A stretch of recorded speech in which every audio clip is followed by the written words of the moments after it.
जनतेकडे दुर्लक्ष करण्याची वेळ आली। अरे देवा भाऊ, एक बायको कमी कर, पहिली एक होती तेव्हा सुरळीत चालू होत रे, दोन बायकामुळे तुझं जनतेकडलं दुर्लक्ष चालू आहे। हे देवा, शिंदे तरी ठेव नाहीतर पवारबाई तरी ठेव, आणि या दोन बायामुळे आमच्या जनतेचं नुकसान होत रे।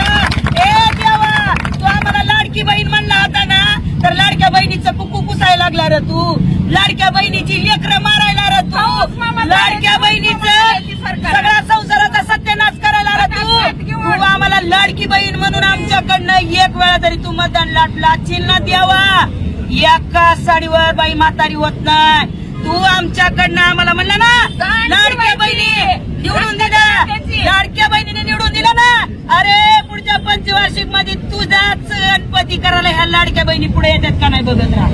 सांग नाही तुला लाडकी बहीण तुझा गणपती केल्याशिवाय राहत नाही। लाडक्या बहिणीच्या नावाखाली तू निवडून आला म्हणतो रे, तू लाडक्या बहिणी निवडून आला नाही, ईव्हीएम मध्ये घोटाळा केला रे रुमण्या, तू रुमण्या ईव्हीएम मध्ये घोटाळा केला, पण लाडक्या बहिणी पुढे केल्या, सख्या भावाला बहीण बहीण म्हणायला गेली, आणि तू कोण कुठला रे?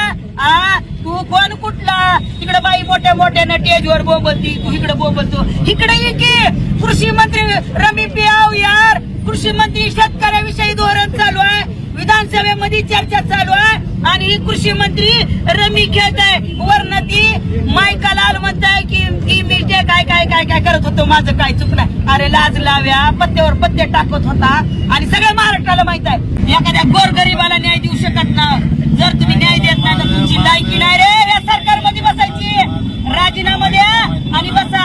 आणि जी सरकार म्हणताय ना लाडकी बहीण, अरे नालायक गोड्यानो, लाडक्या बहिणी, लाडक्या बहिणी वरडा, लाडक्या बहिणी, लाडक्या बहिणी